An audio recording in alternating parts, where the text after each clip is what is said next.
इंदौर नगर निगम के बजट सत्र में हुआ वंदे मातरम विवाद अब धर्म और राष्ट्रवाद के दायरे से बाहर निकलकर राजनीतिक रूप ले चुका है। ऊपर से राष्ट्रीय गीत के सम्मान की लड़ाई दिख रही है, लेकिन इसकी गहराई में कांग्रेस की गुटबाजी और नगर निगम की सत्ता से जुड़ी बड़ी साजिश के आरोप लग रहे हैं। इसकी जड़ में कांग्रेस नगर अध्यक्ष और निगम में नेता प्रतिपक्ष चिंटू चौकसी और पार्षद फौजिया शेख अलीम के बीच का पुराना मनमुटाव है। चिंटू चौकसी के समर्थक कांग्रेस पार्षद राजू भदौरिया ने अपनी ही पार्टी की पार्षद फौजिया शेख अलीम पर कई आरोप लगाए। भदौरिया ने कहा कि प्रोपेगेंडा फैलाने के लिए फौजिया शेख और महापौर पुष्यमित्र भार्गव के बीच डीलिंग हुई है। आंगनबाड़ी और आशा कार्यकर्ताओं के सरकारी कर्मचारी का दर्जा दिलाने की मांग को लेकर निकले छात्र नेता रामकुमार नागवंशी की पदयात्रा भोपाल पहुंचते ही रुक गई। करीब 200 किलोमीटर की यात्रा कर राजधानी पहुंचे नागवंशी और उनके साथियों को पुलिस ने बरकतुल्लाह यूनिवर्सिटी के पास रोक लिया। इसके बाद उन्हें आगे बढ़ने से मना करते हुए एक होटल के पास से बैठा दिया गया। आंगनबाड़ी कार्यकर्ताओं की मांगों को लेकर शुरू की गई 200 किलोमीटर लंबी पदयात्रा के जरिए सरकार तब तक अपनी आवाज पहुंचाने की कोशिश की जा रही है। यह पदयात्रा 1 अप्रैल को बैतूल जिले के अंबेडकर चौक से शुरू हुई थी, जिसका लक्ष्य 11 दिनों में भोपाल पहुंचना था। ग्वालियर में लावारिस शवों के साथ अमानवीय व्यवहार का मामला सामने आया है। नीडम मुक्तिधाम के पीछे करीब 100 बाई 100 फीट क्षेत्र में पिछले 3 दशकों से अज्ञात शव दफनाए जाते रहे हैं। हाल ही में महाराजपुरा क्षेत्र के एक शव की शिनाख्त के लिए कब्र खोदी गई तो दृश्य बेहद भयावह रहा।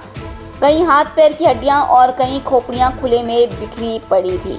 मौके पर आवारा कुत्तों द्वारा कब्रों से शव निकालकर नोचने के प्रमाण मिले। उथली कब्रों में दफन होने से शव अक्सर बाहर आ जाते हैं, जिससे क्षेत्र में अस्वच्छता और दुर्गंध फैलती रहती है।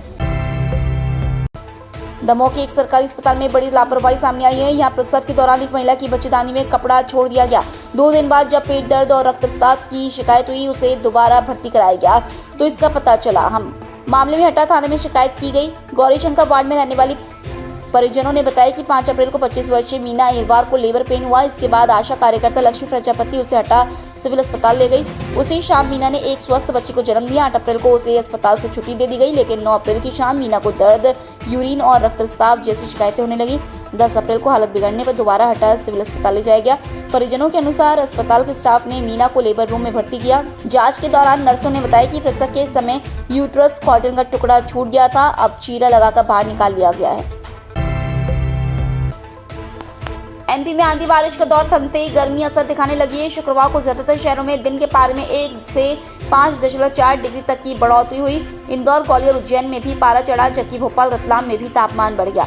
रतलाम में सबसे ज्यादा 5.4 डिग्री की बढ़ोतरी हुई। शनिवार को पारे में और बढ़ोतरी होगी। आईएमडी भोपाल के अनुसार 15 अप्रैल को नया सिस्टम एक्टिव हो रहा है, लेकिन यह कमजोर रहेगा, यानी अब प्रदेश में तेज गर्मी वाला दौर ही रहेगा। गर्मी से लोग उससे बचने के तरीके भी तलाश रहे हैं।